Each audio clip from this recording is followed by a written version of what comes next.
Hey, Justice. David, yes? Let's fuck this episode right in the pussy. Fuck her right in the pussy. I haven't thought about that guy in a long time. I'm David Scandura. I'm Justice Burkett. And today we're here to find out, is Blind Fury the greatest movie ever made? Get me Bruce Lee. Bruce Lee is dead. Then get his brother.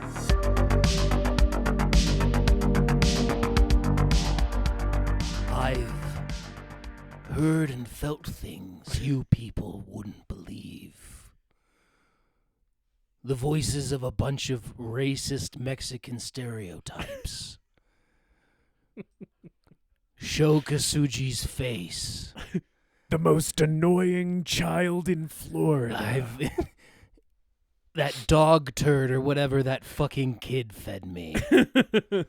All those moments will be lost in time, like tears from my actually functioning tear ducts, which I think is a weird thing that this movie I think assumes about blind people. Here's the thing. I think, well, first of all, we're not sure about, right, because the nature of his blindness was caused by physical trauma as opposed to, like, him being born with it. I feel like maybe, there's some yada yada. The bomb that went off in his face made his tear ducts stop working. But I do think that there is an element to this movie where magic kind of exists.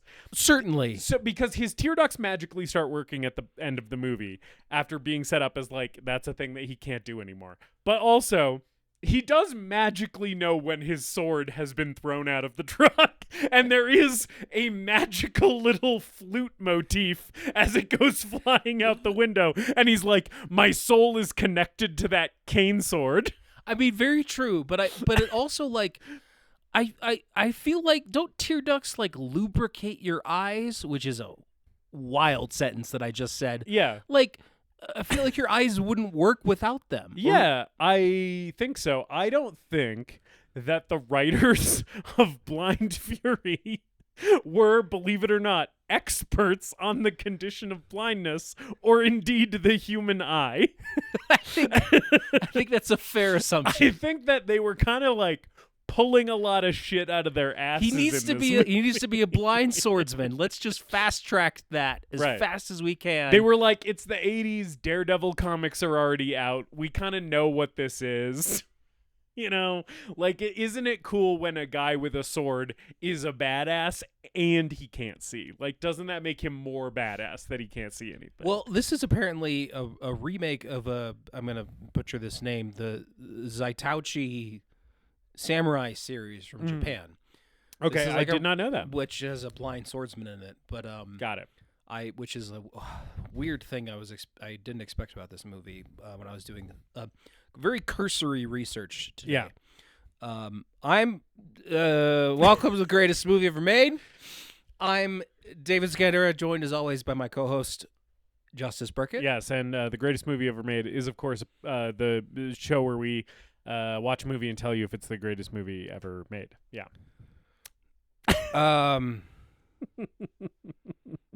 I thought I was expecting you to do a thing. Oh, I didn't do a thing. I don't know. You finished the intro. It's a weird day. We're both here in robes. This motherfucker showed up to my house dressed like the Big Lebowski, wearing a bathrobe and slippers. I took a shower, and I was like, I don't want to put actual clothes on. Yeah. We're getting close to summer, Yeah. and it's like, you know, having a full set of clothes on sometimes is uncomfortable. So you went to you went to Safeway before you came to my house. I did not have the robe on in Safeway. You didn't wear the robe into Safeway. I did have the slippers on. I think you should wear the robe into Safeway next time. You should go full the dude, just be in a bathrobe at the grocery store. Just buy a carton of half and half and pay for it with a check. That's right, yeah. To be clear, I love it. I love this choice. I put on a robe after you showed up because I was like, I want to be more like my friend David. Time. It's going to be a comfy episode. We're going to drink a lot of beers. This is TGMEM After Dark, to be clear. And what better film for us Here, let's get some beer can. Oh opening yeah, get the ASMR. beer can. Ooh yeah. Yeah, that's that's the sound of one of 18 Coors Banquets that we have locked and loaded. Yeah. Good movie for a TGMEM after dark. I feel like this is like anytime we hit one of these, which is like just a schlocky 80s action cheese fest, it just feels like we are in comfortable territory. Yeah. You haven't asked me how I am, but I am exceptionally tired from how much I've worked this week. Yes, from and I do performing a public service delivering people's mail. Yes, I do feel like I sort of hallucinated this movie more so than watched it. Right, yeah, sure. Because I got home last night after working like fucking 10 hours or something like that. Yeah. And threw this bastard on. Yeah. And was up till later than I should have been, probably like 10:30 or 11. And then went to bed and got right up bright and early at 6:30 to get ready and go deliver mail again today. And it's like I sort of haven't fully processed the movie that I watched last night. And I'm going to be real right now. This might be a rough one, guys. Okay. Like why I started the episode why I started the episode with let's fuck this episode right in the pussy. Yeah. That's how I started the day. Just trying to be like as positive as possible. Uh-huh. And I walked up to a couple of the guys who I worked with, just like apropos of nothing as they were leaving. I was like, hey, let's fuck today right in the pussy. Be safe out there. Have a good day. I wish I was gonna say I wish some of my coworkers would adopt that attitude. I do think it would be alarming if anyone I worked with said that to me. That's very fair. Knowing the people who you work with pretty well. I would be like, do I need to call a mental health Are you okay? check on like, this what, person? What happened? Yeah. So like, I haven't asked how you're doing, but you're kind of telling me. I am tired. I am weary. I could sleep for 1,000 years, as Lou Reed once said. Right. Which I think I've said before on this podcast. It's just a great. It's a good line. Great line. Lou Reed, that guy, good at writing songs. Velvet Underground and Nico, great album. Yeah. Oh damn. Yes, it's been a long work week. Mm-hmm. I don't know that I talked about this on the podcast, but the last couple of weeks have been like kind of scant on hours. Mm-hmm. Not anymore. I was like coming in at 10 to, and just kind of working relatively short days, like 5 or 6 hours a day, maybe. And I was scheduled for 10 a.m. all this week, according to the schedule that was posted on Thursday. Uh-huh. And I had Friday, Saturday, and Sunday off. And I get a text. Okay, I roll out of bed Monday morning at 7:50. I open my phone text messages to see that I got a text at 7:30 from my supervisor saying, by the way, you need to come in at 8 today. And I was like, okay, that wasn't what was on the schedule. Yeah. And I ended up coming in at like 9:30, which was mostly because I tried really, really hard to get us tickets to see Dune in IMAX 70 millimeter. And you succeeded. We do have those tickets. We do have the tickets. Yes. I don't know that they're the greatest seats, but I tried my best. There's no bad seats in an IMAX theater. I mean, there's better seats than other ones, but it's like we're still going to see Dune in IMAX. It's fine. So we're in what, like the fourth row? It's going to be fine. Yeah, fourth row. Yeah. Yeah. Anyways, so I guess this whole week a few people have been out sick, so they've needed a lot of help, and it's resulted in quite a few long days, or 4 long days, more than I've been used to working. I'm now I think every day has been 9 to 10 hours. Yeah. Whereas before I was. I don't think I had an 8-hour day since my training. Yeah. I can't remember the last time I worked a 9-hour. Well, that's not true. I mean, sometimes but it's different with my job. Yeah, it's not the same. Yeah, I'm not doing the same thing for. This is like hard, physical work. And like yesterday, one of the other carriers showed up to help me out. And she was like, dude, you look like you're ready to fucking fall over. Yeah. And I was like, yeah, I kind of feel that way because I was just pushing myself too hard. I wasn't taking enough breaks. I wasn't hydrating. Yeah, you got to eating hydrate. enough. It's tough. So I don't think it has been a bad week, but it has been a rough week. A hard week. Yes. Yes. I still feel relatively happy doing what I'm doing. Yeah. That's good. I mean, it's good that even when you're being put through the ringer, you're still feeling like overall positive on the overall experience. I think that's good, you know? And it sounds more fulfilling than like what you were doing before based on our conversations. So, Yeah. I do feel better at the end of every day. It's like a tangible thing where it's like, as opposed to before, it's like, I mean, we haven't really talked about what you did in your old job, but it's like not something that you could feel like great about necessarily. You know what I'm saying? Yeah. I mean, it's people like the mailman. People like getting the mail. Generally speaking. Yeah. So, even getting the chance to talk to people for a few seconds if they're outside, you know, doing yard work or whatever. Yeah. Do you tell them to fuck that day right in the pussy? No. If I was like out on my porch and the mailman came to my mailbox and was like, "Hey, fuck this day right in the pussy," I'd be like, "That guy rules." I don't know. I'd have to find the right person to whip that out on. Yeah, you have to wait until you see a guy who looks like me. And then it's like, that's the guy I can say that Yeah. to. Yeah.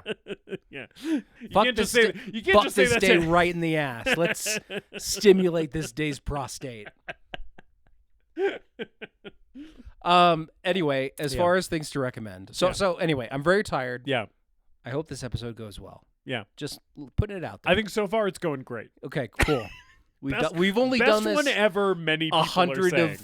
of 100. This is 127. 127. Yeah, okay, yeah. I couldn't remember if we had cracked 130 yet. Yeah. The only thing I have to recommend is on Good Friday. Mm-hmm. I watched Ben-Hur. Yeah. The Charlton Heston Ben-Hur, because Yes. apparently there's a lot of Ben-Hurs out there. Yeah, but the Ben-Hur. Yeah. Like the big one. Listeners to our 10 Commandments episode may be aware that I am a fan of historical epics, but I did feel like the biblical messaging and the themes in the 10 Commandments were a little Sunday school. Yeah. I'm pretty much mostly did not feel that way at all about Ben-Hur. Yeah, they I kind felt of tack the Jesus stuff on. Yeah, it's funny when the opening titles are like Ben-Hur, a tale of the Christ. Yeah. And it's like, and then it's mostly it's just a guy running into Jesus every once in a while. It's really a tale of a guy named Ben-Hur, and then Jesus is like a background character whose face you never see. Yeah. Yeah. But I felt like Heston's performance was much better. Yeah. The scope and scale of this thing was mind-boggling even to this day. Yeah, that chariot race, man. Oh boy. Fucking rules. Oh man. I was like, I love chariots in a movie, as you know. Yes. And holy shit, that chariot race delivered. Yeah, it's pretty much like the crown jewel of chariot cinema. Well, Ben-Hur. what really does it is like, oh, that's actually Charlton Heston in some of those shots. Yeah. They put that motherfucker in a chariot. It's so good. And for being a long movie, I felt like it moved really well. I felt like thematically there was a lot more complexity going on compared to even stuff like Spartacus. Yeah.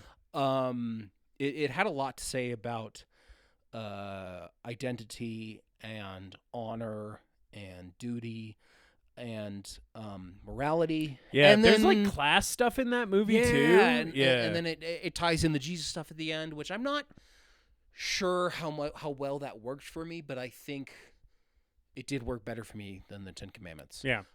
So if you have never seen Ben-Hur and you got a fucking nice lazy weekend and 4 hours to kill, throw that bitch on. It's pretty fucking good. To our cannabis consumer audience, you take an edible or you smoke a joint and then you just sit your ass down, couch lock into Ben-Hur. You're going to have a good time. Yeah. How are you doing? I feel like I've been talking about myself for a while. I'm doing good and it's fine. I love hearing it. I love hearing how my friend's doing. I'm doing good. I am struggling with the constant. It feels like a constant battle, and listeners are maybe tired of hearing me talk about it. But it's just annoying to feel like I'm like the person who is like worst at like time management and just like getting shit done in my whole workplace, where it's like I'm the guy who fucking you're waiting on the email from, and it's like I'm trying to manage this, and it's a constant struggle, and I feel like it's like one step forward, two steps back a lot of the time with this shit with me. I don't know. Just here's the thing. Yeah. You're a small team. Yeah. And everyone has a lot to do. Mm-hmm. And you have a lot to do. Right. You built a theater. True. Basically by yourself. Yeah. With some help. Yeah, mostly me, though. And you also have to send out emails. That's right. That's a lot to do. Yeah. And that doesn't encompass everything that you do. That's It's right. a lot. Yeah. Thank you for that perspective. Sometimes I feel like I don't give myself enough credit. Or sometimes, rather, it's not that I feel that way. I hear a lot that I don't give myself enough credit. I feel like I never feel it. I'm like, I'm fucking not doing shit, man. but I am doing shit. You're right. But anyway, but I'm doing okay. And as far as media recommendations, and this also sort of ties into how I am.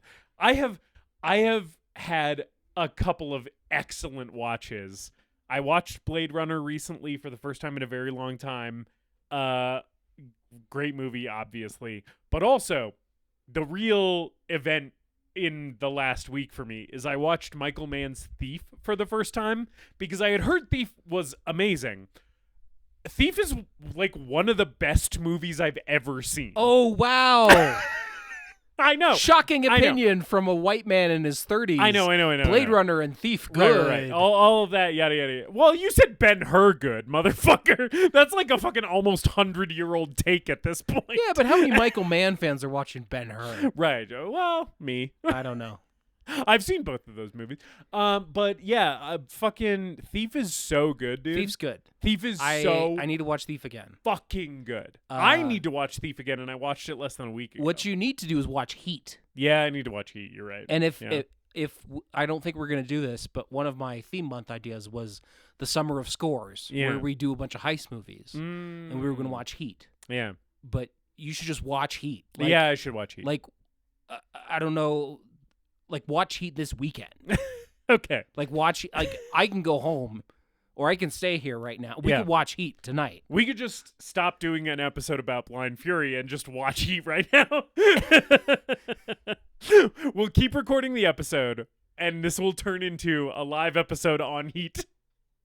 Not really. Stop looking at me like I'm serious. I'm not serious. We're talking about Blind Fury.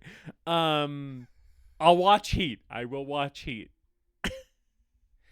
And 3 hours later, and we've watched Heat. Now we're here to talk about Blind Fury. Just kidding. Yes, Blind Fury, directed by Phillip Noyce, director of a couple of the Harrison Ford, Jack Ryan sequels, and The Bone Collector, one of the worst 7 ripoffs of the era. Yeah. I haven't seen it, but I'll take your word for it. I saw it in college. Yeah. I remember it being quite shit. Mm. Denzel innocent as always. Yeah, but I got that mixed up with The Collector, which you did like. Yeah. Different vibe completely. The Bone Collector, not good. The Collector, good. Yeah. Rutger Hauer, star of this film, and let me just say, for the record, I am a slutger for Rutger. Fuck off. between my recent rewatch of Blade Runner. That's so clever. I'm so mad at how clever that is. I don't think it's clever. I think you've had a couple Coors Banquets. But yeah, man, between my recent rewatch of Blade Runner and then just the perpetual 8% of my brain that is devoted to Lady Hawk at all times. And then this movie, rewatching this movie, I was like, there is absolutely no circumstance in which I would not watch Rutger Hauer. Like, he's just one of those guys where I'm like, I would watch this man in the worst movie of all time, which this is not, to be clear. I have seen Rutger Hauer in the worst movie of all time. What movie was that? It's I think it's a Russian movie that in the American like title is The Iron Mask. I think it's actually a sequel to something, so it's like something to, I think it's like VIY 2 Journey to China. Okay. And it stars Arnold Schwarzenegger and Jackie Chan. And it's like a fantasy film. And Rutger Hauer is like in it for 5 minutes, and it's his final film role. And it's a awful movie. Got it. It is a clusterfuck of a movie. But how is Rutger Hauer in it? Kind of forgettable. Okay. It's sort of like his Batman Begins appearance. Got it. Where it's like, oh, Rutger Hauer's in this? Oh, Yeah. okay. You're right. I do forget that he's in that. You will forget time and time again that Rutger Hauer's in Batman Begins. You are right. You are right. Yeah. But man, you give him enough space to breathe. You give him some screen time, and that beautiful blonde Dutch boy with his piercing blue eyes will just worm his way into your heart every fucking time, man. But I think that is the thing. He's not like a walk-on guy. You need to build a movie around him. And even if the movie that you build around him is like not an excellent film, he will stick with you. I feel like he's just like one of my guys at this point. I'm just like, I love Rutger Hauer so much.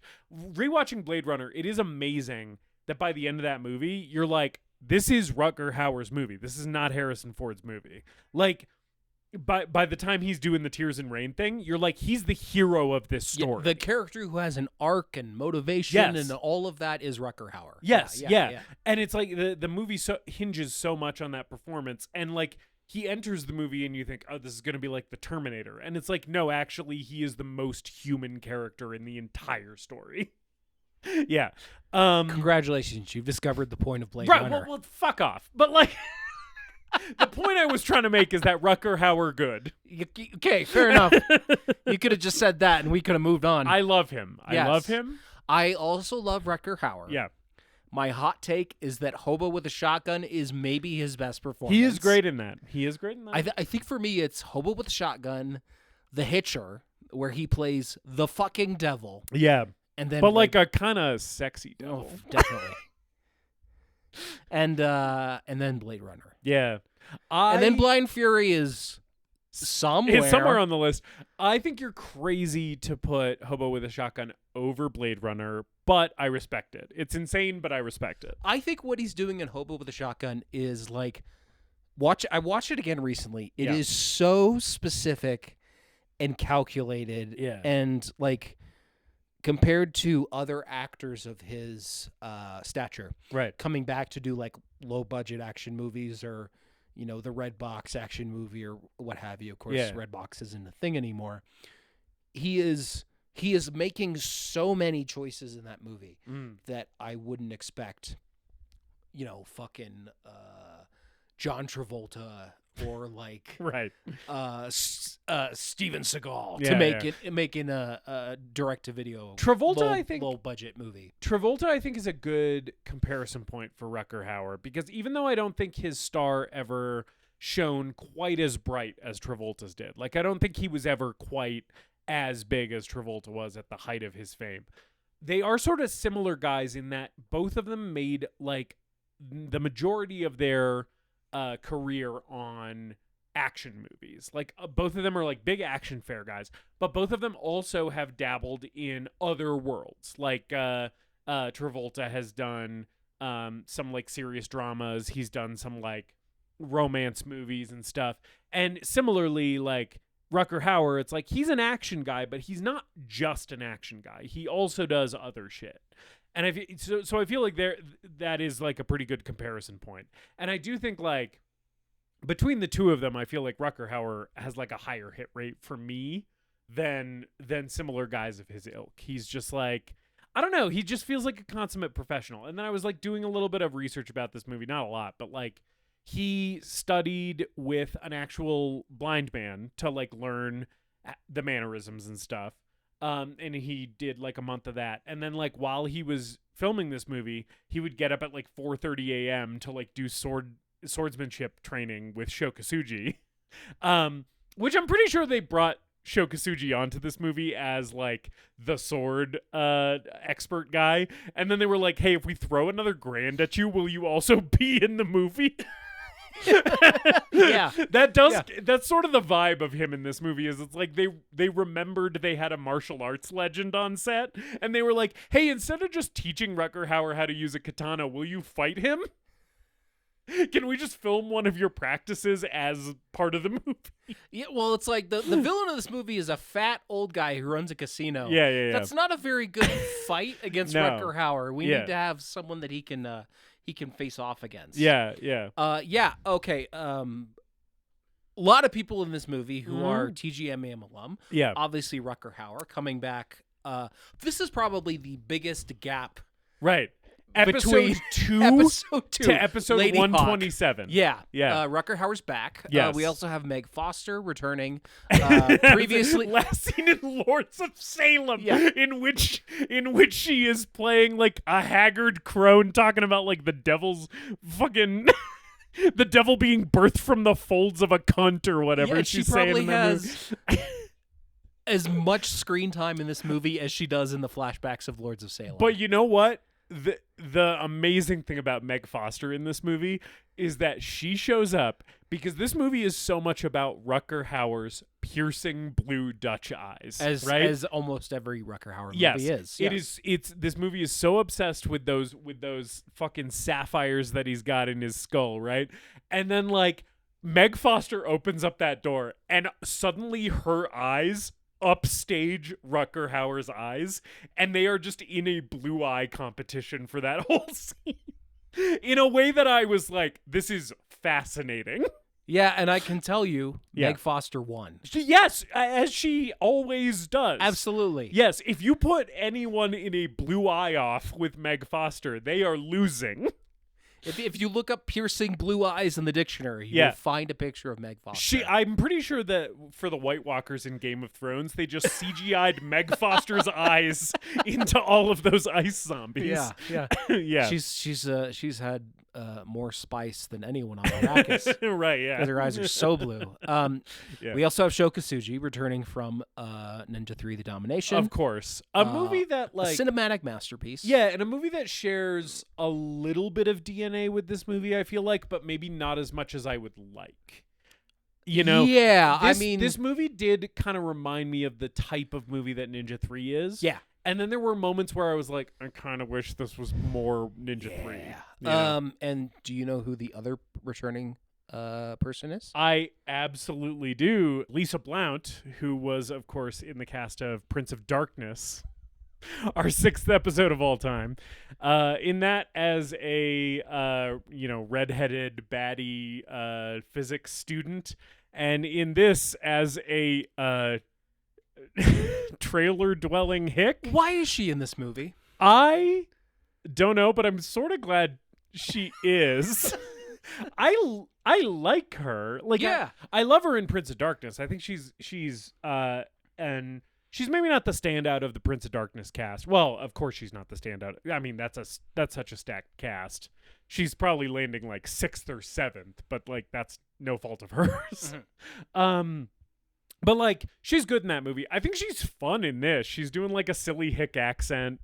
But at the same time, I'm like, yeah, there's not really a narrative purpose for this character to exist. It is fun to see her in another role. I think they just that wanted. is in Prince of Darkness. Yeah, I think they just wanted a hot woman in this movie. Like, I kind of think that's why she's here, is because it's like we're killing Meg Foster, and then what? It's just gonna be a sausage fest, and then this like kid, you know? It's like, no, we gotta get a chick in here, otherwise the uncles are gonna leave the theater. You know? I feel like that's why she's here. Is because it's 1989 and it's like some studio exec is like, we need some eye candy. I don't have anything to look at. We need someone with tits in this fucking thing. Exactly. Yeah. Yeah. Yeah. I want to circle back to Rutger Hauer. Yeah. Rutger Hauer, who of course plays Blind Fury, the title character of Yes. Blind Fury. Nick Parker. Blind Fury. Yes. That's his name. Yep. That's what I call him the whole movie. He is the Blind Fury. How do you feel? I mean, okay, we love Rutger Hauer. Yeah. How do you feel about Rutger Hauer in this movie? I mean, I think he's good. It's obviously not the best I've ever seen him. Yeah. There's a few scenes, and this is like not just a Rutger Hauer problem. There's like a few scenes in this movie where I was like, this specific scene is like markedly more stilted and like janky than other scenes in this movie. And it feels like maybe they like ran out of time or money or something, because there's just some scenes that like look worse and the acting is like more wooden than other spots in the movie. And they're not all front loaded or whatever, but I kind of was getting the impression that it's like maybe some of the stuff we shot earlier or later didn't turn out as well, and we just like had to make a deadline, and like it ended up in the movie that way. Like one of the best examples for me is like Rutger Hauer and the kid have like a scene that I thought was pretty effective and pretty touching, where they are it's the one where like they end the scene by like listening to like the frogs and like the forest noises or whatever. And in that scene, it's the one where Rutger Hauer is talking to him about like he's like, oh, you got like a strong chin, like you're gonna be like a strong man. And he's like, oh, a tear is like you're crying, that's good, you know, a strong man should cry or whatever. And like that scene I thought like worked pretty well for me. And then like the next scene after that is the scene where they like get to the apartment to find his dad. And the beginning of that scene is like so wooden and so stilted. And I was like, we lost the chemistry. And it feels like maybe that the scene that came second in that sequence was just shot earlier. And Rutger Hauer and the kid hadn't had as much time to like bond and like form their screen chemistry. And so it just comes across as like half-baked, you know? And so I feel like there's moments like that in this movie where I'm just like, it feels like we maybe needed a few more takes. But I don't think that problem is isolated to him. I feel like it's a problem with the whole movie, but I don't think he's immune from it either. You know what I'm saying? Yeah. I think there are many times in this movie where I completely understood why you get a guy like Rutger Hauer for this role. Totally. He's committing to the action. He's doing his best to sell all of the moments of this character as like sincerely as possible. Like, you know, like he's somehow able to overact and also play things as serious as a car accident. This is the thing I love about him, is that he kind of has stage actor energy in that way, where like when you see someone who is used to acting on stage on screen, a lot of the time they come across as like too big and too broad. And he kind of has that, where it's like it does seem like he's maybe overplaying it a little bit, but not in a way that's bad. It's just like, wow, he is like way more intense than this is calling for. Yeah, I mean, he gives the character sincerity. Yeah. And like there's this like with every role that he does, save maybe like The Hitcher, there's like a sadness to him. You really feel that in Roy when he's playing Roy Batty. Totally. Hope with a Shotgun, Lady Hawk. Yeah. He's able to bring that here too, which is kind of surprising. I don't know that he sells the humor though. This was a note that I had too. And part of that is I don't think the jokes in this movie are all that great. I agree. For the most part. Yeah.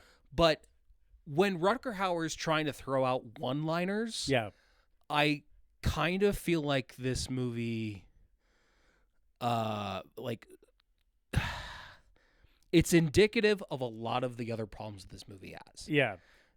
I do agree with you, and one of the notes that I made while watching this movie is that like I don't think Rutger Hauer, as good as he is and as much as I love him, I don't think that he can pull off convincingly hapless, which is where so much of the humor around his character comes from, is this guy's pretending to just be like, oh, sorry, I didn't, you know, and it's like he can't do that because his baseline energy is sinister.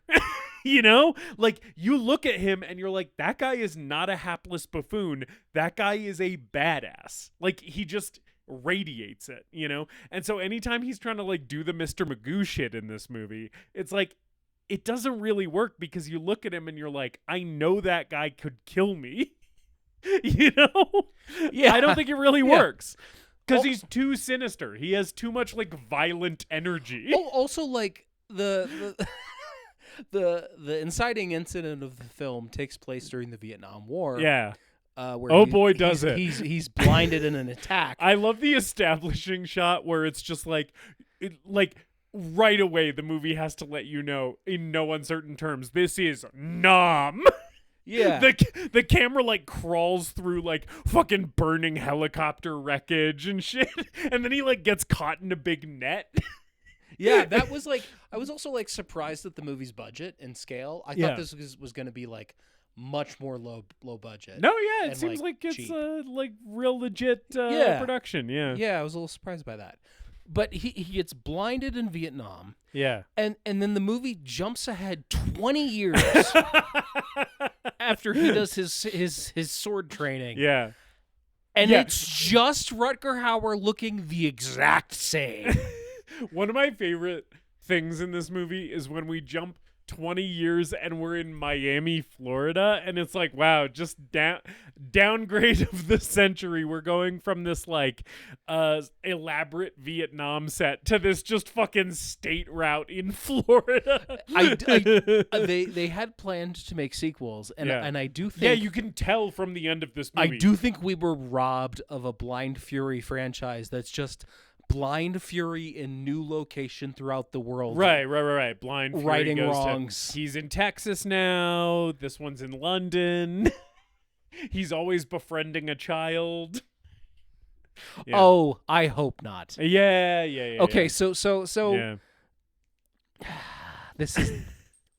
I'm gonna maybe show my hand on this movie a little bit. Yeah. I spent a good portion of this movie enjoying myself, but also thinking of a better movie in my head. Right, sure. And the first 10 minutes of this movie, like, get right to the point. Right. He's blinded. Literally, the first line of the movie is "I can't see." He's blinded in this in Vietnam. Yes. And we montage through his sword training. Yes. His blind man's sword training in Vietnam. By the way, it is so funny that like these Vietnamese villagers kind of find him after he's been blinded.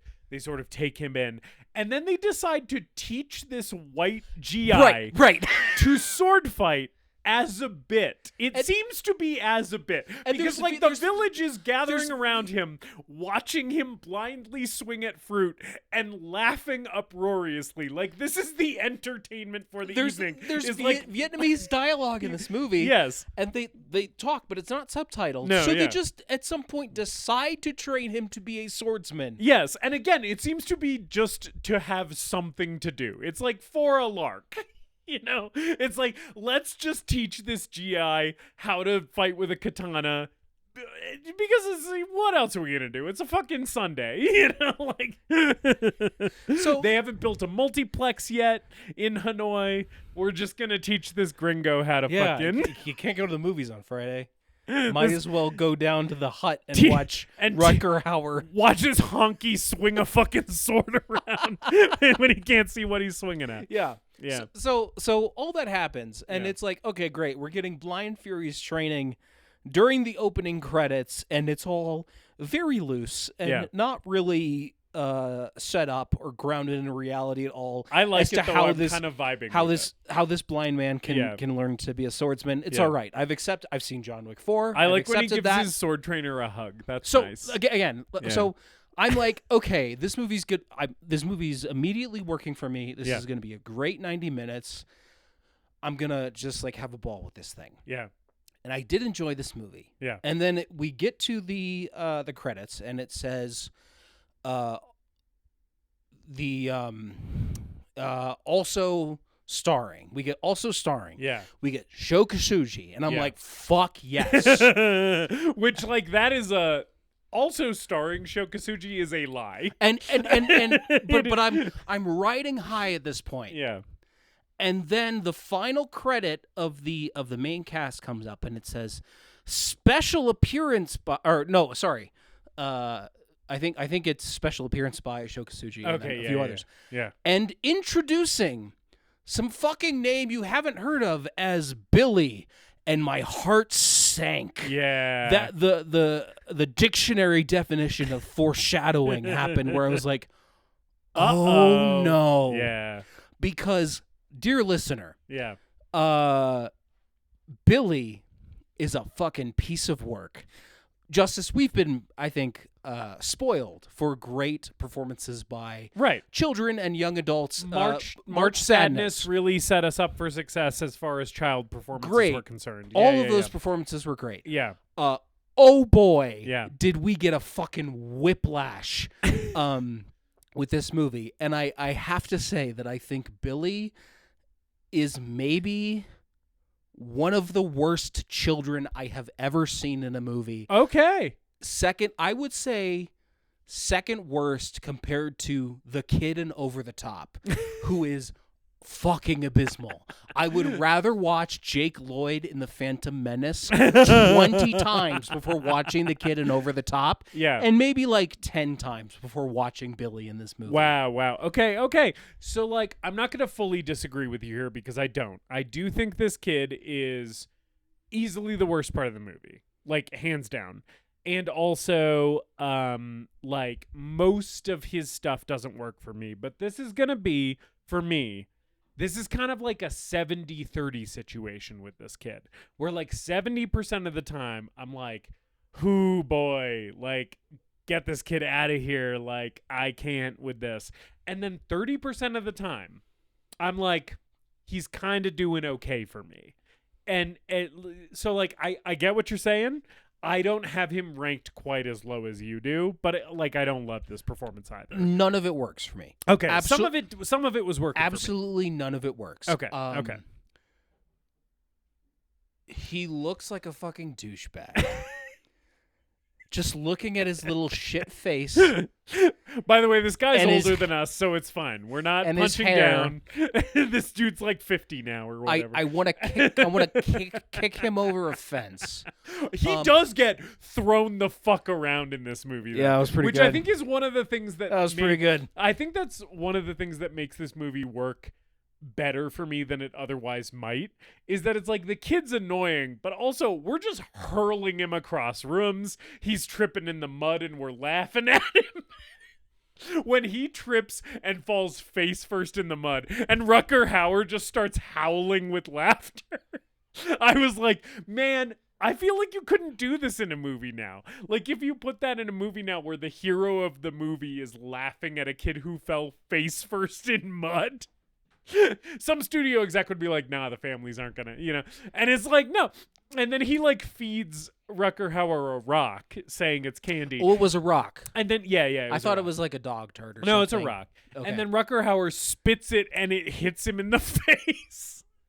And I was like, at least yes. the kid's annoying, but at least we're abusing this annoying child. I think the kid is redeemed ever so slightly by the fact that we get to see Rutger Hauer bully this kid back. Yeah, well, and all these goons are fucking tossing him around. One of my favorites is that Rutger Hauer collapses the structure that he is inside in order to save him. So like he like breaks the fucking beam that is supporting the like structure that Slag is on top of. Slag, the main heavy in this movie. And the structure like collapses, and then Rutger Hauer like climbs into the rubble, and the kid is in there like fucking traumatized and like cut up, and he's like, oh. And Rutger Hauer's like, yeah, I had to drop a building on you to save you, kid. Come on. The 30% that you think works. Yeah.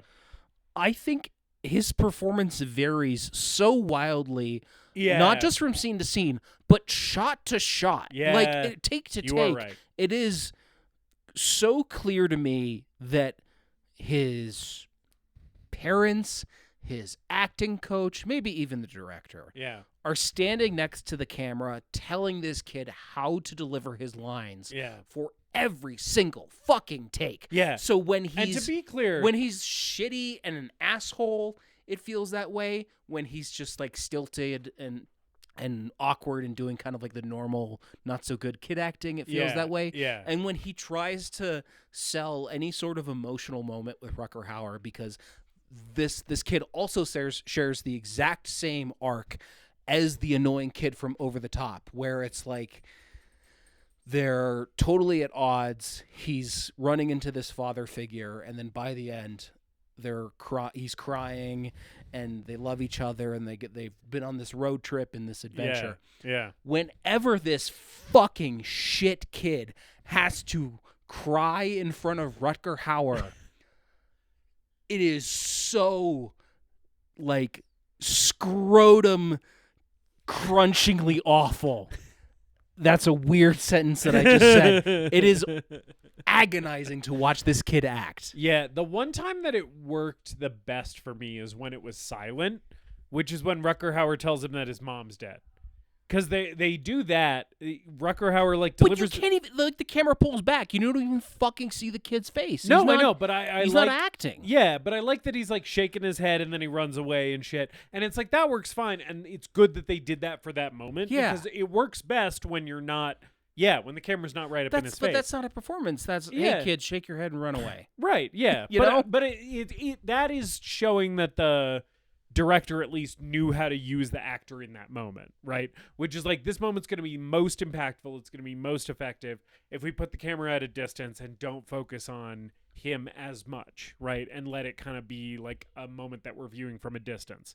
And like, I do agree with everything you're saying. I think that a lot of it is like stilted and definitely informed by, the adults on set or whatever.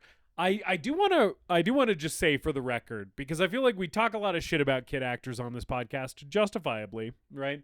And I feel like we've never vocalized that the main issue with this is not with like the child who is playing this role themselves ever.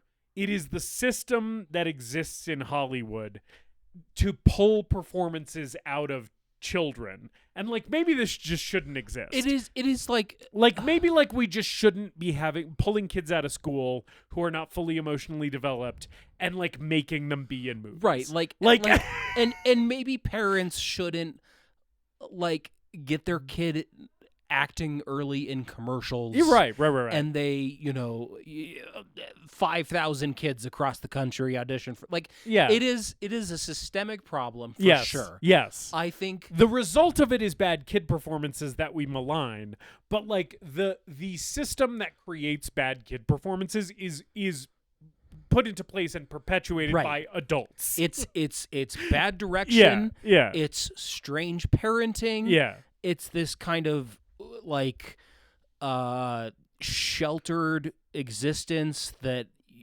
not even sheltered. It's this very controlled existence that leads to a lot of kid actors, child actors having trouble when they hit adulthood. Yeah. It's like when it works, it's really exceptional stuff. Yeah. So often it is so cynical and fake and aggravating. Yeah, you can really feel the cynicism of like the Hollywood child actor machine in this movie. I do agree with you on that. And I'm sure the adult who the current adult who played this young child in this movie, who again is like 20 years older than both of us, a very wonderful, lovely human being. Yeah. I did not look up anything about this person, including their name. Yeah. However, I want to say I think this is the kid that we've covered on this podcast that I've wanted to commit violence against the most.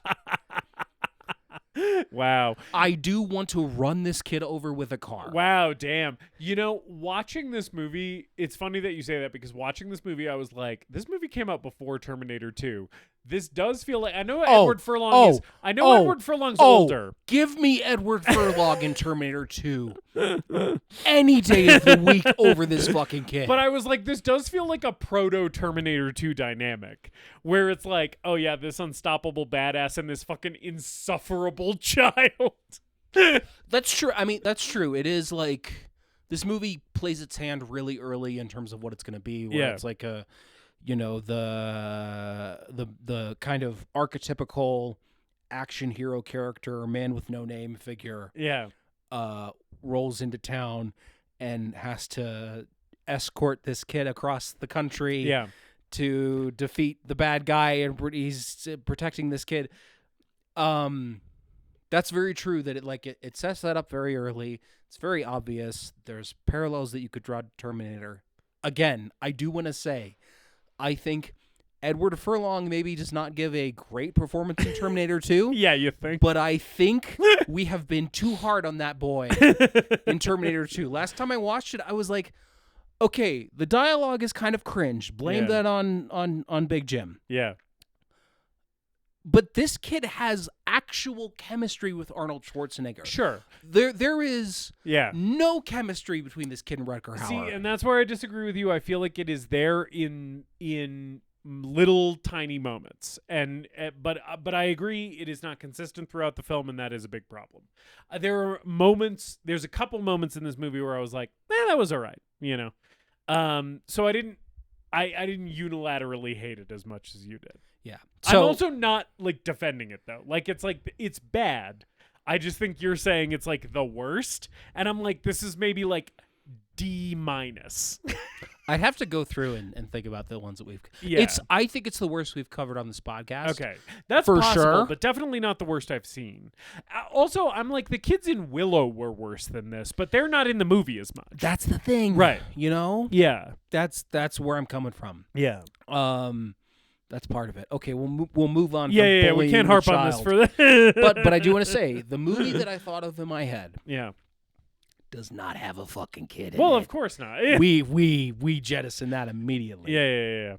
The movie that we do have has the villains as the fucking underground criminal network of Reno, Nevada as the main antagonists, which I'm like, you do not want to cross the fucking criminal underworld of Reno, because it's East Coast, fucking New York mob, or even Chicago mob. It's that's established long enough that there's rules. They abide by some kind of code of conduct. Reno, Nevada. It's all bets are off. These motherfuckers will. There's a bunch of fucking yahoos they just pulled off the street.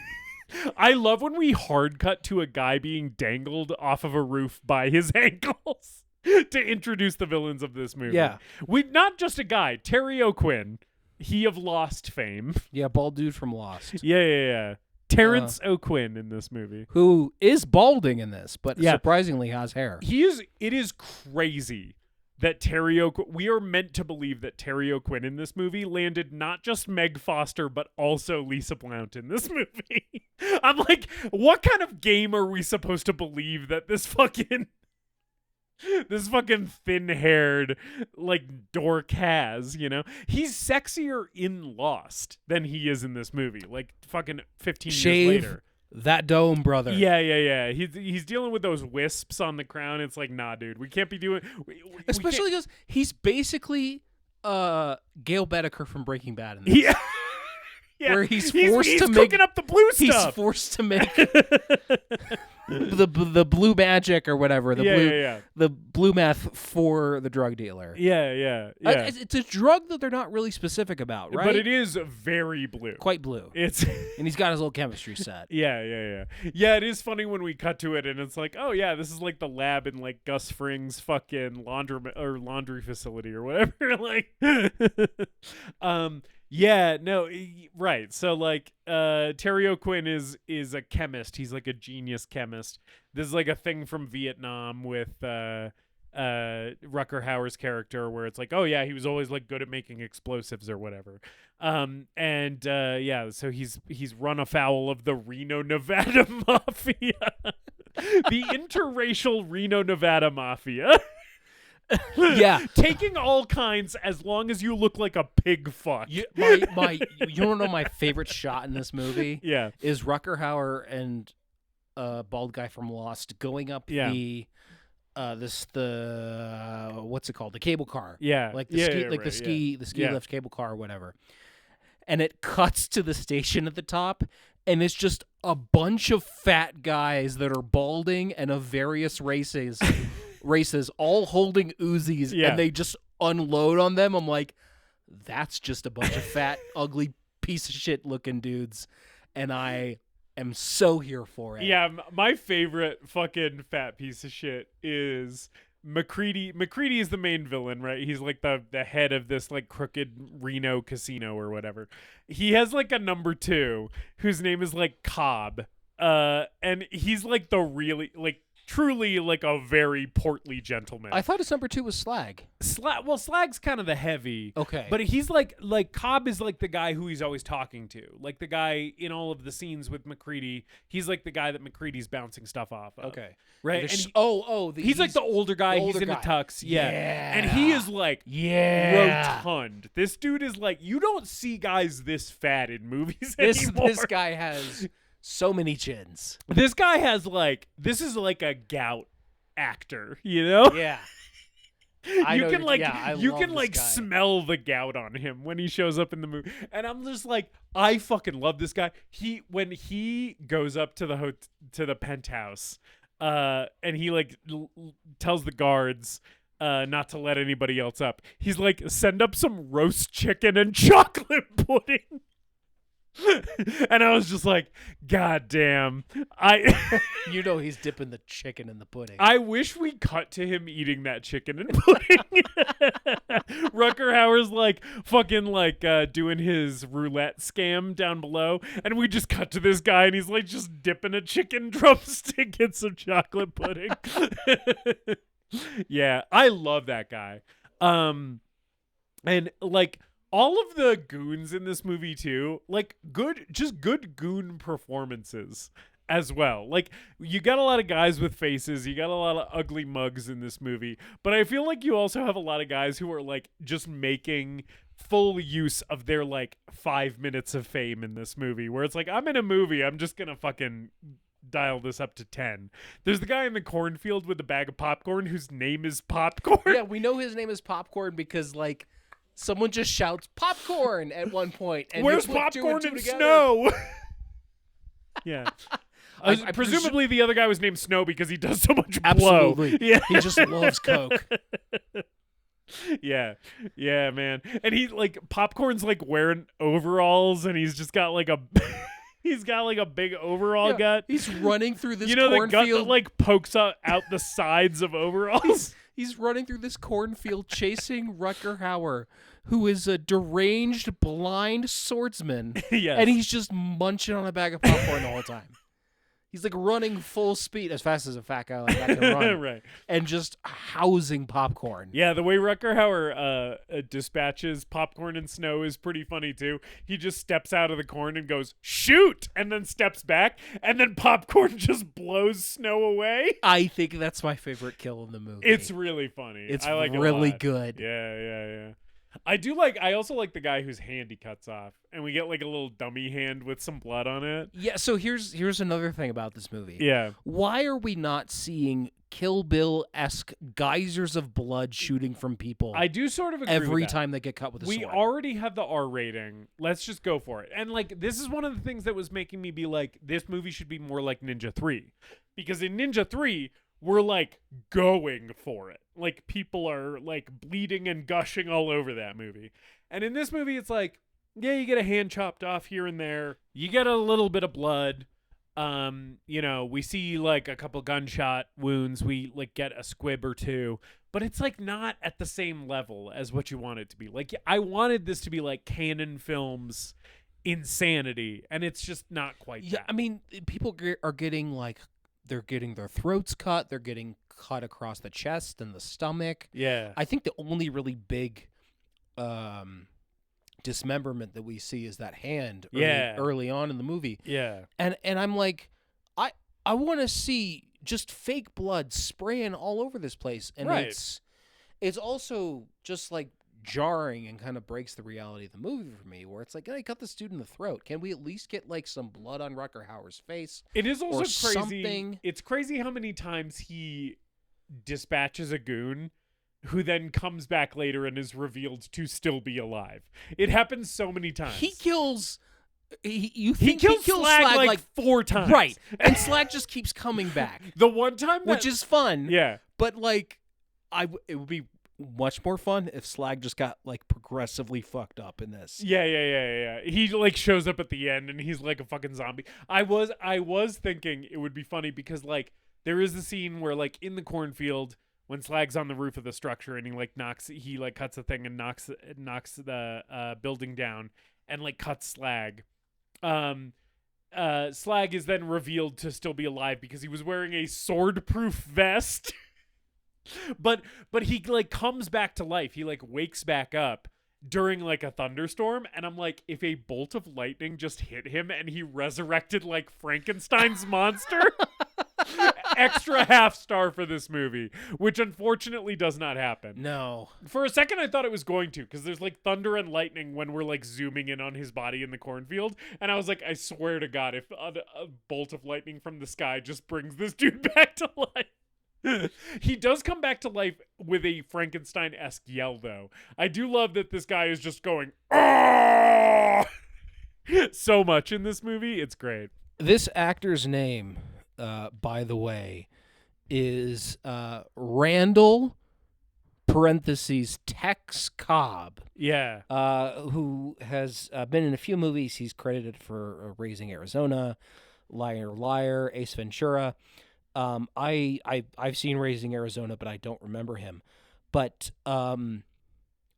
that's another, like, this movie has a guy named Randall Tex Cobb in Yes, it. playing a character named Slag. He looks like a human pig man. Yes. So like I love this guy. You're by the way. gonna. That was another one of those like things early in the movie where it's like, okay, I'm gonna have a good time with this. Yeah. And I do think every time Slag was on screen, I was having a good time. Yeah, anytime Slag was on screen, I was sort of thinking about Deadbeat at Dawn, where I was like, this is just a guy. Oh. This is just like a sweaty, greasy piece of shit who just managed to be in movies. Nice. And I that's did. I did throw on Deadbeat at Dawn this morning while I was Yeah. getting ready to go for work, and I watched like the first 10 minutes of Hell it. yeah. Like through like the graveyard fight and Jim Van Beber taking his nunchucks to go do nunchuck tricks. Yeah. Great fucking movie. Yeah.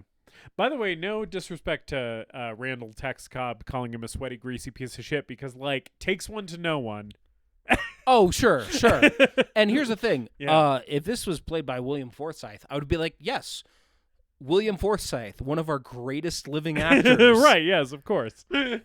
Randall Tex Cobb, in many ways, the poor man's William Forsythe. Yeah, he's sort of like Yeah. he's kind of dollar store William Forsythe. He's even got the gap teeth. And I'm sure William Forsythe is dollar store someone else that I'm not thinking of right now. Yeah.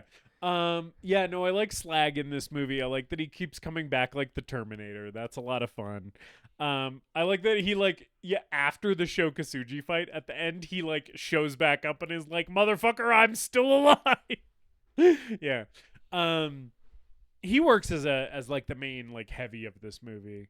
I think that's like one of the strengths of this movie is in just hiring so many like guys with like very memorable faces. Yeah. Yeah. I think the problem with the villains in this movie really lies with McCready. Yeah. I think McCready and the actor is giving a fun mustache twirling performance. Yeah, there's just not enough of his shit. It's not strong enough. Yeah. His motivation isn't really clear enough to me, and he's not so over the top to make his performance memorable.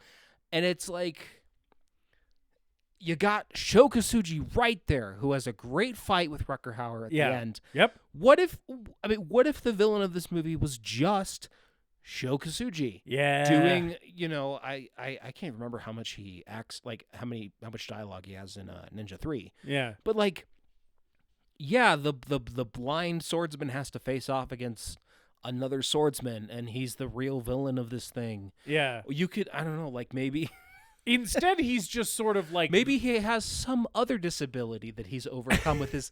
Maybe it's the blind swordsman versus the deaf swordsman. the deaf swordsman, Yeah. and Rutger Hauer finds some way to play with that. Yeah. Does sound like a better movie. Unfortunately, that is not the movie that we have. But I do like it when Rutger Hauer does a vehicle chase while driving blind. Yeah, that's pretty great. Yeah. I love that a lot. And it's like it's busy Reno traffic. Like Yes. the streets are packed. Yeah. To the point where I forgot we were in Reno, and I was like, they fucking shot this car chase in Vegas? I was like, no, it's Reno. It's not as cool. Yeah, but it's yeah. still pretty fucking cool. Yeah. And like I like that he's like gleefully causing traffic accidents. It's like very fun to me how much like Nick Parker does not give a shit about the mayhem that he is causing. He's just sort of like, I live for this shit, man. Maybe I'll get my license. Yeah, He yeah. says something like that at one point. He fucking like runs that dude out of his lane, and the guy's like, "What's the matter with you? You blind?" And he's like, "Yeah, what's your excuse?" Which is like not a good joke, but it kind of landed okay for me. So I do like that the vehicle chase starts because they get Rutger Hauer and the kid get tied up in the back of this van. Rutger Hauer's trying to, take the kid to his dad or whatever. They get ambushed in the apartment with the girl from Prince of Darkness, and they get like tossed in the back of this van. And first of all, like these two goons are driving this van, drinking Seagram 7, which I'm pretty sure being tied up in the back of a van by someone who is drinking and driving is just called a Florida taxi cab, and they like start a fire in the back of the van to like get the guys to stop, and then they stop and like they like take over the van, and like that's how Rutger Hauer starts like blind driving this van, Right. which is a lot of fun. And the vehicle chase is good. Like I like Yeah. that they actually flip a car with a couple of stunt drivers in it. They flip a car. That's great. It's really good. We used to Those flip guys cars. inexplicably survive, but then they later get one of them gets shot in the head, which is pretty good. I think the one moment where the kid works at all Yeah. is when he's directing Rutger Hauer. Yeah, on how to drive. But I don't think that's the performance. I think it's just like, oh, that's just like a fun scenario Yeah. that this movie came up with. This part of the movie just tonally was sort of reminding me. I was reminded of better movies a lot watching this movie. In a similar, like I think in a similar vein that you were like imagining a better movie in your head watching this movie. I was watching this movie thinking of movies that it reminded me of that I like more. And in this sequence where he's like driving the truck through this Reno traffic and causing all this chaos, it was kind of reminding me of Big Trouble in Little China a little bit. Yeah. There's a little John Carpenter in this. There is, even in the score, which is kind of like Carpenter, like synthy stuff. Yeah. And like it's not doing it as well as Carpenter did it, but you can kind of feel it in this movie. Even like Rutger Hauer as a protagonist in this movie does kind of feel like it feels like Carpenter creating a protagonist for any of his kind of movies with like a lighter tone, like Rutger Hauer in this movie feels like Rowdy Piper in They Live, or Kurt Russell in Big Trouble, like it feels like the kind of like shit heel with a heart of gold thing. Right. Yeah, that he does. So I don't want to disparage the good name of Rutger Hauer. Right, yeah. Who's a great actor who I love and I think is really good in this movie. Yeah. Would you like to guess who I was thinking would be a better a better person to play Blind Fury in the fictional version of Blind Fury in my head?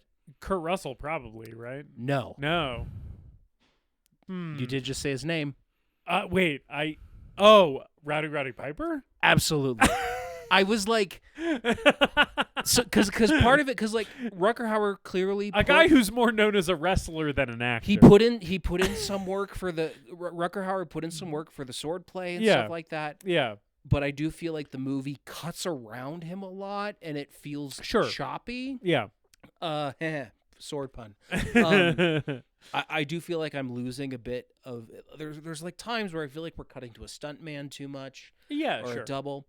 But I'm like, who would make this character funnier?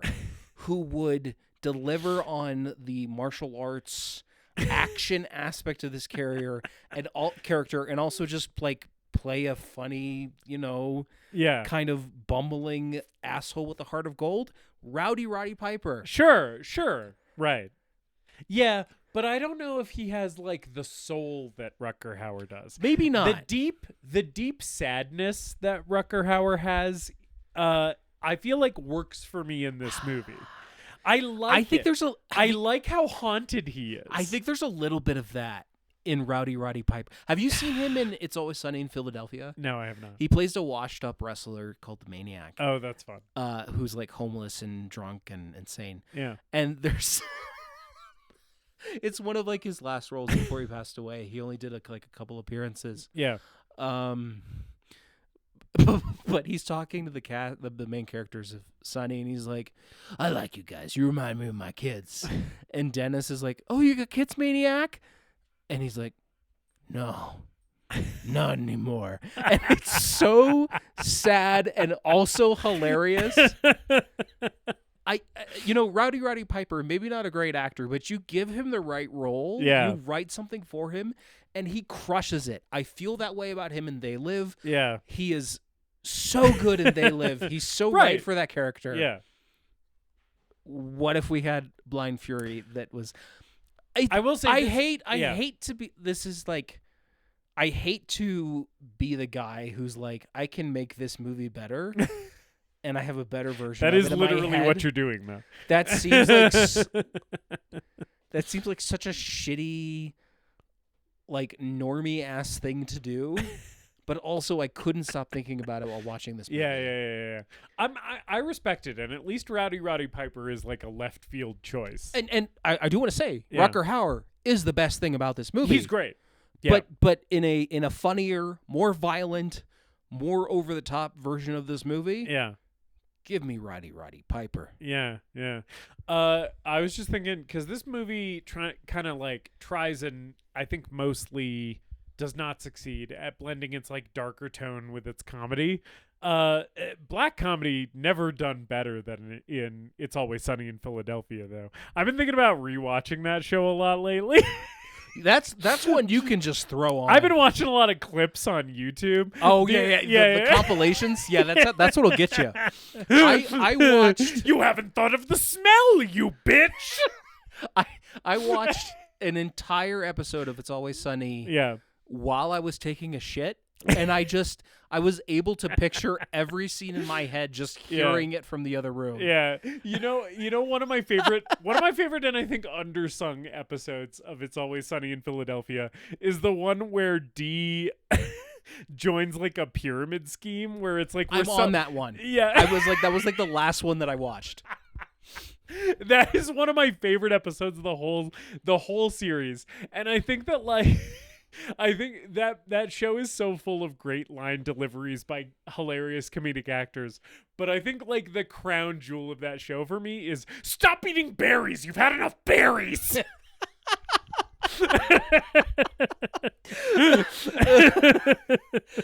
It just slays me every single time, man. What a good fucking show. I think the episode that I was listening to while I was on the toilet was a few episodes before that where Dee's super depressed and they trick her into becoming like they scam her by making her think that she's like she's a successful comedian. Oh. And then I remember the first time I watched it and that rug pull at the end that it's all been a lie. Yeah. She's had sex with this the guy who plays Borat's partner in Borat who's pretending to be a producer and like they faked this whole thing. That was like that rug pull was like better than most Black Mirror episodes. That could be its own Black Mirror episode. It's so good. The bit where when she goes to do stand up, she like starts throwing up. Yeah. It is so when she chokes. It's so good. Goddamn, what a good show. Anyway, Blind Fury.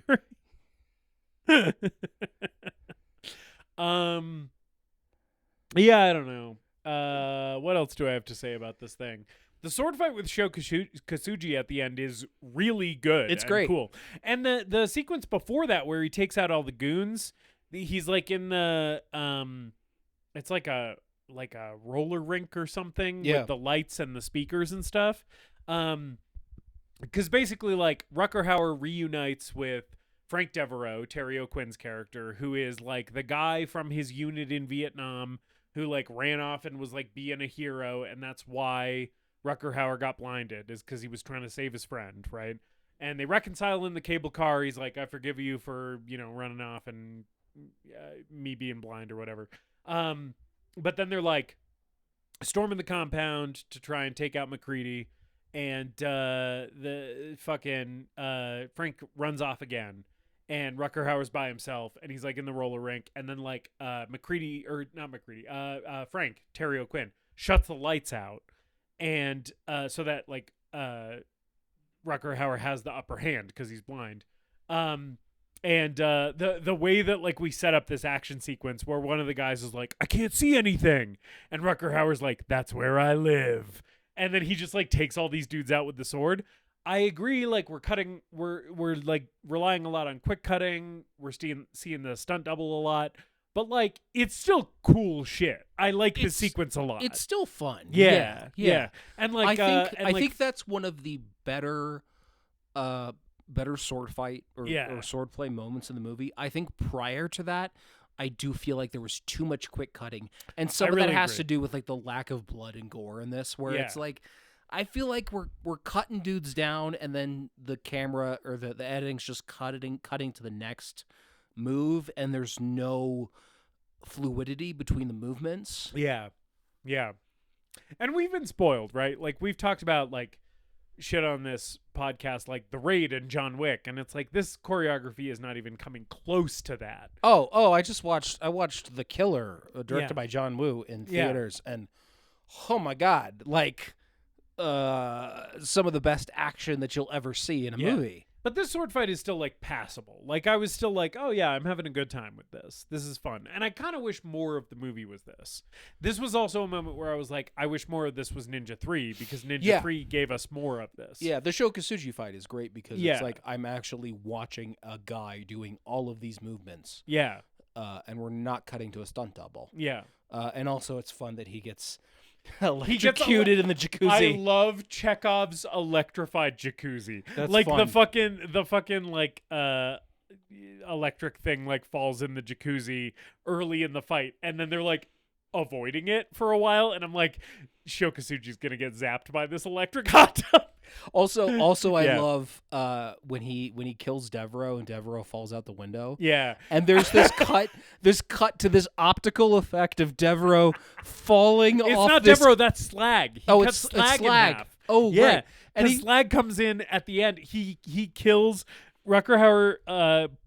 Kills Shokasuji in the electrified hot tub, and then Slag comes in and shoots Rutger Hauer and is like, I told you that butter knife wouldn't stop bullets, and then he like throws the sword cane at him, and then he pulls it out and drops it, and the kid tries to throw it to Rutger Hauer and misses, and it falls in the electrified hot tub, and then Rutger Hauer takes Shokasuji's katana and cuts Slag in half. Yeah. And then Slag falls out the window. Yeah. And you see his body fall down this icy cliff, and it's like, oh right, this whole thing was taking place at this weird resort on the top of a mountain in Donner Pass. Yeah, you just forgot about Nevada. You just forget about that. Yeah, and also I forgot that it was Slag because I watched this movie last night. Yeah. And I'm so sleep deprived. He fully falls in half. He does a full Darth Maul. Yes, where his legs separate from his top half, and it looks shitty and looks shitty and janky, but it's also fun. It's fun. Yeah, it's fun. Yeah. That was one of there was a few really good like belly laughs that this movie gave me. Yeah. That was one of them. Me too. I was laughing hard at him just like coming apart and just like his legs fucking spinning off in a separate direction as his torso. What I don't really need in this movie is the denouement with the bus to San Francisco and whatever.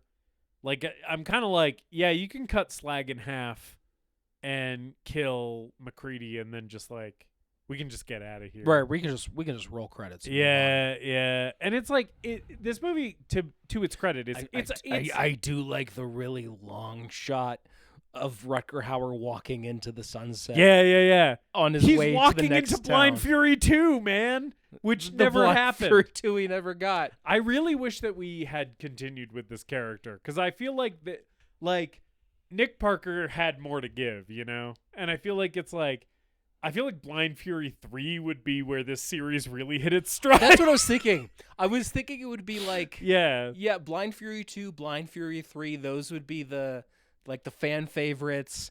And then Blind Fury 4 falls off a bit. Yeah. Blind Fury 5 goes direct to video. Right. Then we get Blind Fury 6 and it's the reboot. Yeah. Or it's Blind Fury 6 is the direct sequel to Blind Fury 1 that negates all the other sequels. Right, like the kid comes back, he's like a teenager or an adult now or whatever. Yeah.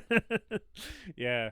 Yeah, I like the end of this movie being like, no, he's not going to get on the bus. He's just going to go on to the next adventure. Yeah, yeah. I kind of wanted, again, it's like when the movie starts, and one of the early scenes we have is him wandering into the bar and fighting off the Mexican racist stereotypes. Yeah, but it's fine because he's helping a Mexican lady get her purse back. Yes. So it's not as racist as it otherwise could be. It could have been way worse.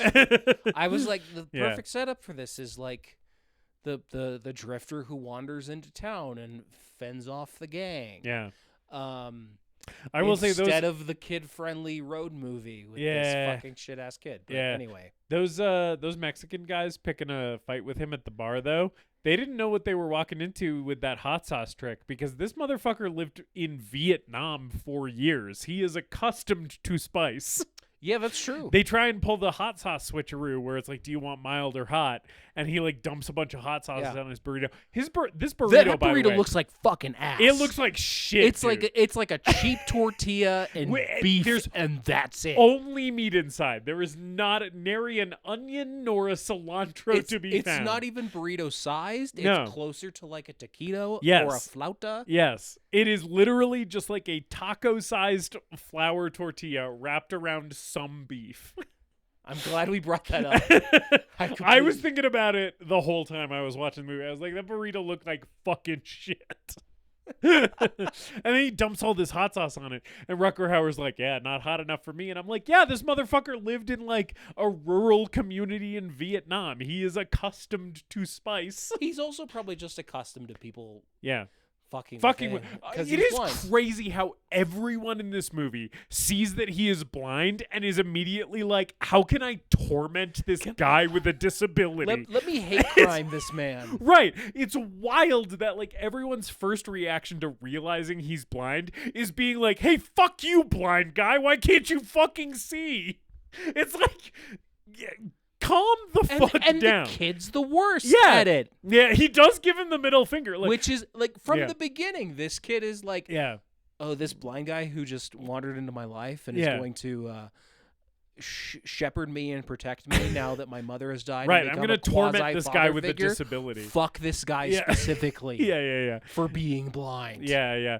That's the attitude the whole world has in this movie, which is wild. I'm like, I feel like, I don't know, maybe it's because it's Florida. Because I feel like in Florida, we're just less tolerant in general, probably. Ron DeSantis country, you know? Like, you know, the other thing about this is like we get a lot of Miami. We get a lot of the Florida part. Yeah. We get a lot of the Reno. Yeah. And like the road trip in between, they're like on a bus, obviously. Yeah, that's like most of the country that we kind of just skip through. It'd be fun to see, Blind Fury in other places. Yeah. Like you know, I mean, Florida, Nevada, we're definitely stopping in Texas or maybe Nebraska. Oklahoma or something. Yeah. There's a lot of opportunity for more Hicks in this movie. Oh, totally, yeah. Although the one guy in the cornfield, there's a guy who's one of the cornfield goons who is like wearing like a flat-brimmed hat, and he truly has the biggest, sticky-outiest ears I have ever seen in a movie. And I was like, that is a dude that you just plucked out of the backwoods. It was just like local casting call, rural Nevada.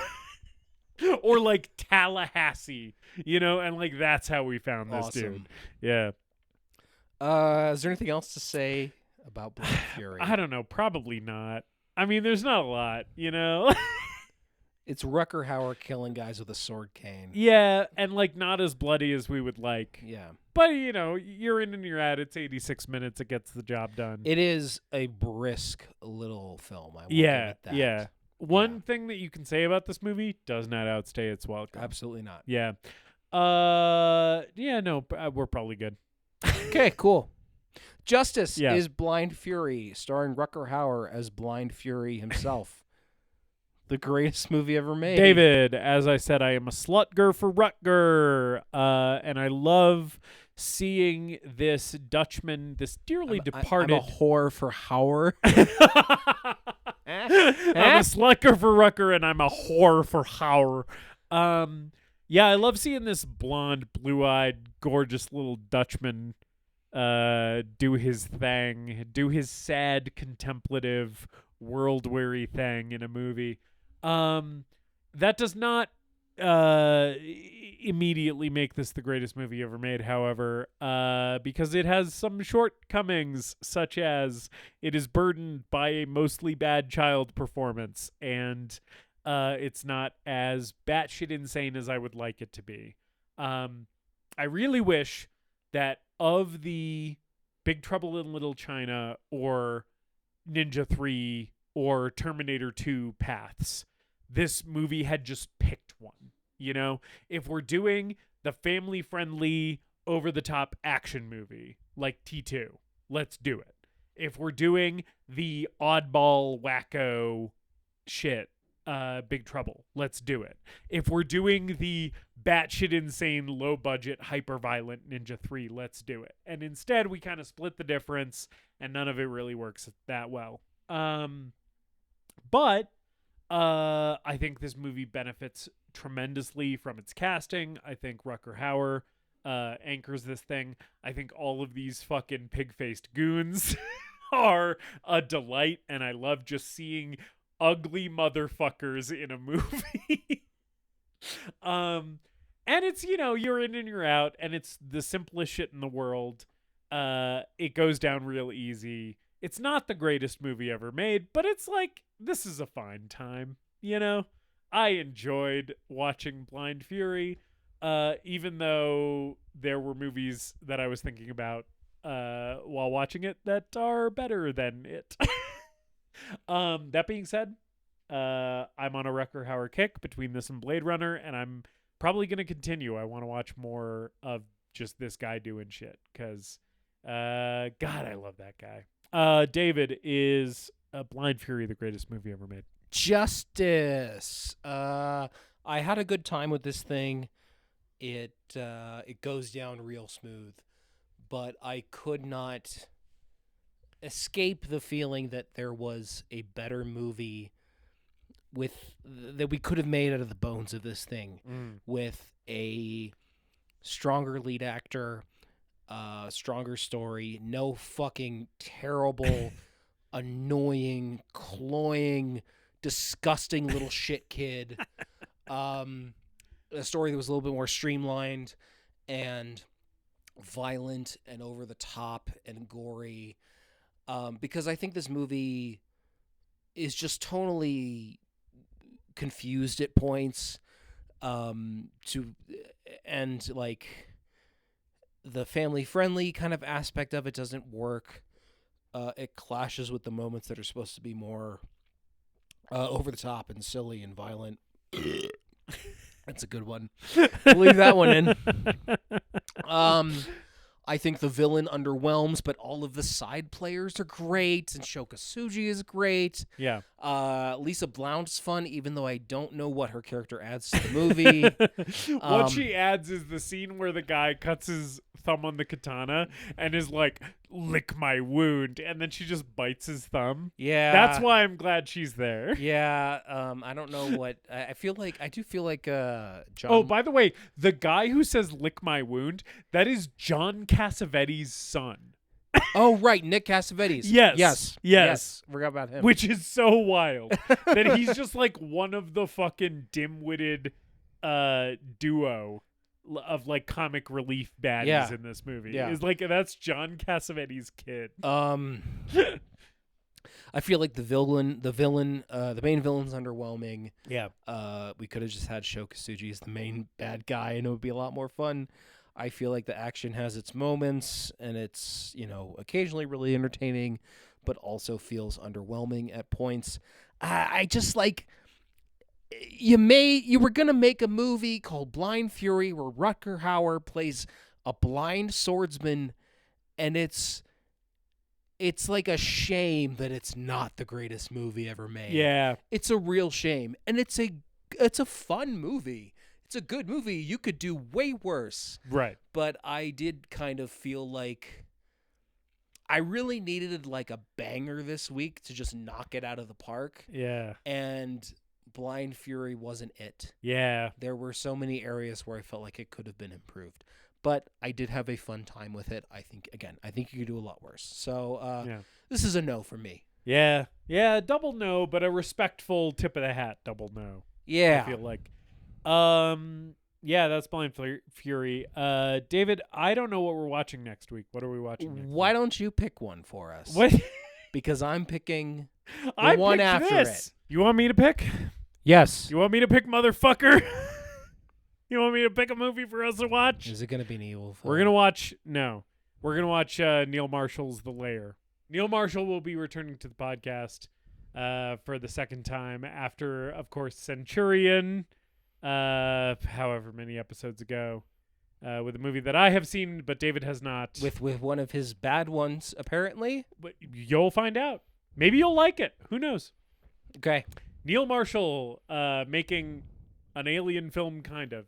It's sort of Neil Marshall's Aliens, but dumb. Also, every movie that Neil Marshall has made has been Neil Marshall's Aliens. Dog Soldiers. This is maybe the most. Descent. This is maybe the Doomsday, most Neil, Centurion. Yeah, this is maybe the most Neil Marshall's Aliens. But very stupid. Okay, cool. Just prepare yourself for a dumb time. I'm glad we're doing stupid 2 weeks in a row. Yeah. I couldn't think of anything. I mean, we just did March Sadness. We need to detox. Sure. And it'll be a good warm up for the week after that, Yeah. in which we might be talking about some more aliens again. The kind that gestate in your stomach. David Fincher's directorial debut, perhaps? Yes, maybe. Yeah. So join us next week for Neil Marshall's The Lair. For an some episode that will be listened to by two people who are both in this room. Some dedicated listeners will also. We get a handful of consistent week to week. Yeah, listeners. it's been regardless of it's what been a handful bullshit for we put out. 120 odd episodes now, brother. And we do it for you, Yes, handful of listeners, because we don't care about promoting the show. Thank you for sticking with us despite our obsession with just watching movies that nobody gives a shit And about. even though we've both kind of decided that the format of the podcast as we establish it has maybe run its course, we haven't thought of a better name yet. That's right, yeah. We're So both busy. We have jobs. We're doing the best I'm we delivering the mail.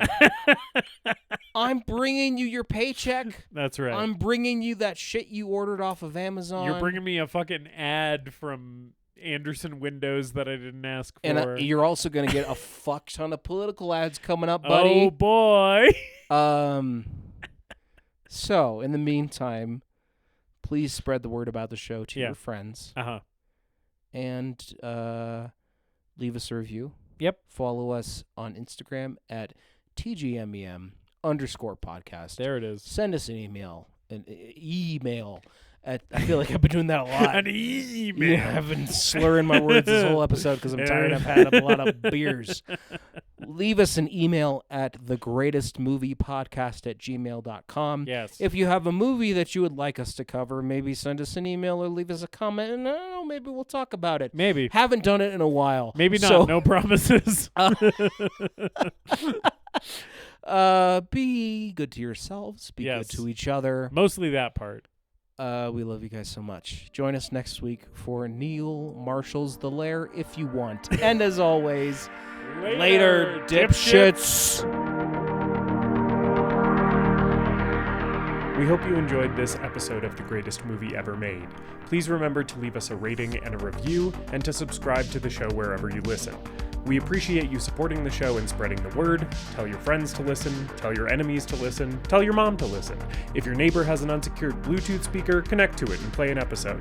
You can follow us on social media at TGMEM_podcast. And if you've got a movie that you want us to talk about, send us an email at thegreatestmoviepodcast@gmail.com.